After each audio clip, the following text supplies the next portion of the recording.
Assalamualaikum warahmatullahi wabarakatuh. Alhamdulillahirabbil alamin wassalatu wassalamu ala asrofil anbiya'i wal mursalin wa ala alihi wasahbihi ajmain. Amma ba'du. Hadirin rahimakumullah, puji syukur kita sampaikan kehadirat Allah Subhanahu wa taala yang telah memberikan karunia, nikmat dan ampunannya kepada kita semua. Salawat serta salam tak lupa juga kita tujukan kepada Nabi Agung Muhammad SAW yang senantiasa mengalun merdu dari setiap muslimin.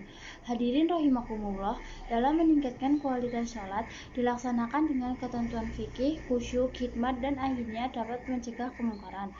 Allah Subhanahu wa taala berfirman yang artinya, bacalah apa yang telah diwahyukan kepadamu, yaitu Al-Qur'an, dan dirikanlah sholat. Sesungguhnya sholat itu mencegah perbuatan keji dan mungkar, dan sesungguhnya Allah mengingatkan sholat lebih besar keutamanya dari ibadah yang lain, dan Allah mengetahui apa yang kamu kerjakan. Quran Surat Al-Ankabut ayat 45. Hadirin rahimakumullah, Rasulullah SAW menegaskan bahwa sholat sebaik kenikmatan permata hati, pelipur lara, penghapus juga, tempat menuju Allah dari kesedihan, kesusahan, dan kebingungan, hingga ia merasakan adanya bantuan. Kita harus mampu mentransformasikan nilai-nilai sholat dalam realitas kehidupan, sehingga tercipta tatanan kehidupan aman, nyaman, tentram, steril dari noda dan dosa. Sholat harus menyentuh titik kualitas yang mampu memantulkan implikasi positif dan konstruktif dalam pembentukan karakter dan akhlak mulia. Hadirin rahimakumullah, kiat sholat berkualitas menurut Imam Ghazali dalam kitab Ihya Ulumuddin, yaitu pertama, khudrul qalbi, ialah menghadirkan jiwa saat kita sholat. Konsentrasi berfokus menghadap Allah yang kita sembah dan mengesampingkan persoalan duniawi. Jangan sampai kita masuk dalam kategori orang-orang sholat tetapi masih celaka, seperti firman Allah yang berarti, maka celakalah orang-orang yang sholat, yaitu orang-orang yang lalai terhadap sholatnya. Yang kedua yaitu at-tafahum, ialah menghayati yang dikerjakan dalam sholat, baik berupa bacaan maupun pekerjaan anggota badan, karena di dalamnya terkandung pernyataan persiapan janji kepasrahan secara total kepada Allah Subhanahu wa taala. Fokus ingatnya hanya kepada Allah Subhanahu wa taala. Ketiga yaitu at-tazim, ialah sikap mengagungkan Allah sebagai Tuhan yang disembah, menyadari sepenuhnya bahwa dirinya adalah manusia yang sangat lemah di hadapan Sang Penciptanya. Keempat, al-ghaibah, ialah rasa takut kepada Allah Subhanahu wa taala yang Maha Kuasa, perkasa, yang sangat pedih sisanya, yang bisa berbuat apa saja menurut kehendaknya, seperti firman-Nya yaitu, sungguh orang-orang yang karena takut azab Tuhannya, mereka sangat berhati-hati. Kelima, ar-roja, ialah harapan untuk mendapatkan rahmat dari ridho Allah Subhanahu wa taala.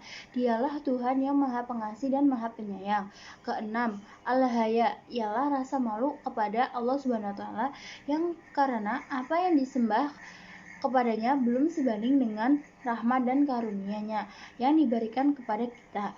Rasulullah SAW bersabda, iman itu lebih dari 70 atau 60 cabang. Cabang iman yang tertinggi adalah mengucapkan la ilaha illallah, dan cabang iman terendah adalah membuang gangguan atau duri dari jalan, dan rasa malu merupakan cabang dari iman. Hadis riwayat Bukhari dan Muslim.